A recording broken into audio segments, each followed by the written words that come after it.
ఏ ప్రభుత్వాలైనా దిగిరాక తప్పదు. మాట్లాడదాం. శరత్ గారు, సో చెప్పండి. భావిస్తున్నా కానీ కొన్ని విషయాలు మనము చాలా నిజాయితీగా మాట్లాడుకోవాలి.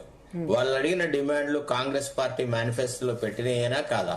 ఫస్ట్ పాయింట్, మేనిఫెస్టోను ఎప్పుడు డిమాండ్లు తప్పనట్లేదు. నేను ఆత్మహత్యల గురించి నేను ఒక్క మాట దయచేసి నేను అక్కడికి వస్తాను, ఆ టాపిక్ వస్తాను. ఒక్క మాట, ఇప్పుడు ఒక ఎలక్టెడ్ ప్రభుత్వము ప్రజలకి పవిత్రమైన భగవద్గీత తర్వాత ఖురాన్ అని ఇది చెప్పి, బైబిల్ అని తో ఈక్వలెంట్ అని చెప్పి కాంగ్రెస్ పార్టీ అధ్యక్షునితో అది రిలీజ్ చేయించి దాని ఇంప్లిమెంటేషన్ కు ఒక మినిస్ట్రీ ఉండదా, ఒక డిపార్ట్మెంట్ ఉండదా, ఏదన్నా ఉంటదా ఉండదా? ఇప్పుడు 20 ఫార్ములా నోటికి వచ్చిందా చెప్పారు అధికారంలోకి. అలా కాదండి, ఇప్పుడు అది అట్లాంటి కమిటీ అనేది ఒక రాజకీయ పార్టీలు అంతే కదా, అధికారంలోకి రావాలంటే మస్తు చంద్రమండలంగా తీసుకుపోతాం మనుషులు అని కూడా చెప్తారు.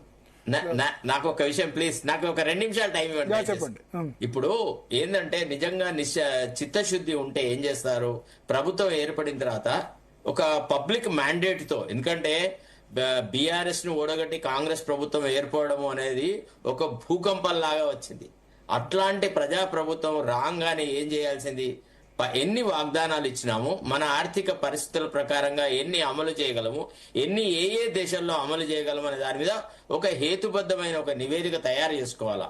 అది ఒక మంత్రిత్వ శాఖ ద్వారా చేస్తారా, ఒక అఫీషియల్ టీం ద్వారా చేస్తారా, ఎవరి ద్వారా చేస్తారు అనే దానికి మాత్రం కొంత ప్రత్యేకత ఉంటది. తర్వాత ముఖ్యమంత్రికి పొలిటికల్ సెక్రటరీ ఎందుకు ఉంటాడండి? ఇట్లాంటి పనులు చేయడానికే ఉంటాడు, వాగ్దానాలు అవి ఇవి రకరకాల వ్యవహారాలని. రెండోది, నేను ఒక విషయం చెప్పాలి మీకు, ఒక చాలా బాధాకరమైన విషయం. నాకు చాలా మంచి మిత్రుడే పొన్నం ప్రభాకర్, నేను ఎంత బాధ్యతారహితంగా మాట్లాడినండి. దీని వెనుక బీఆర్ఎస్ వాళ్ళు ఉన్నారు అది అని.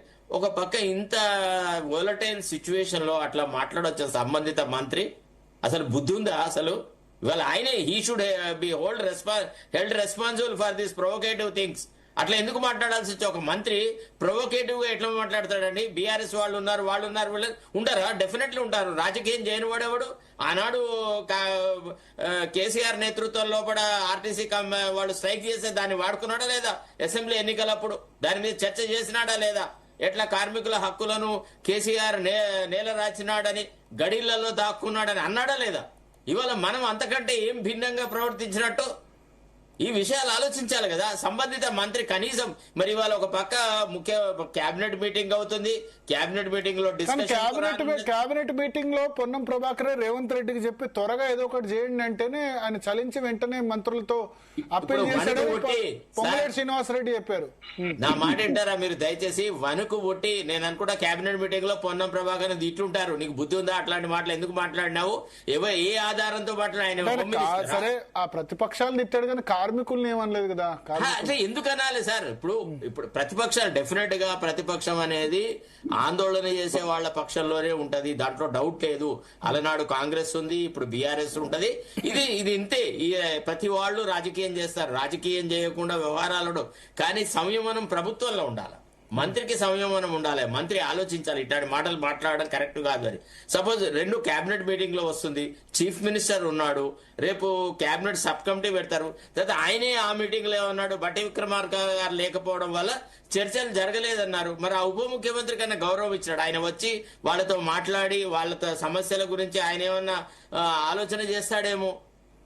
అంటే ఏంటంటే బాధ్యతారహితంగా మంత్రులు మాట్లాడడం కూడా ఒక రకంగా ఈ వాతావరణం వోలటైల్ గా జరగడానికి ఆస్కారం ఉంటుంది సార్.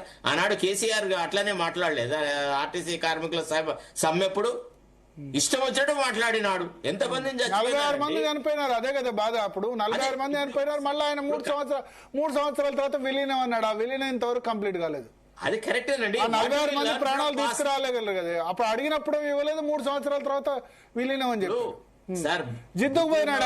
ఆయన జిద్దుకు పోయినాడు, చర్చలు లేవు ఏం లేవు అన్నాడు, అందుకు ఫలితం అనుభవించాడు. అది కరెక్టే సార్. ఈ రకంగా జరిగింది, ఇది తప్పుడు విధానం అని మనం అనుకున్నాం కదా. కేసీఆర్ చేసిన పని తప్పు అని మనం అన్నప్పుడు కేసీఆర్ విధానంలో అయితే ఒకటి కార్మికులకు సంబంధించి ఇటువంటి ఇన్సిడెంట్ జరగకూడదు. ఇవాళ ఒకటే రోజు 3 ఇన్సిడెంట్ జరిగాయి. ఈ టీవీలో చూసి ఇంకా భరత్ గారు మా టీవీలు, యూట్యూబ్లు, డిజిటల్లు ఇవన్నీ చూసి ఇంకా ఎక్కువ మందికి ఒక మాస్ హిస్టరీ లాగా పోతారు. నా భయం ఏంటంటే ఒకళ్ళని చూసి ఒకళ్ళు ఏదైనా బట్టలు మార్చుకుంటారు, వేషాలు మార్చుకుంటారు, కానీ ఆత్మహత్య దయచేసి వాళ్ళకి ఎంతో ఆవేదన, ఎంతో అదే జరిగింది కదా తెలంగాణ ఉద్యమంలో 1200 మంది చనిపోవాల్సి వచ్చింది కదా, మళ్ళా తీసుకురావాలి కదా. భరత్ యా చెప్పండి దేవి ప్రసాద్ గారు.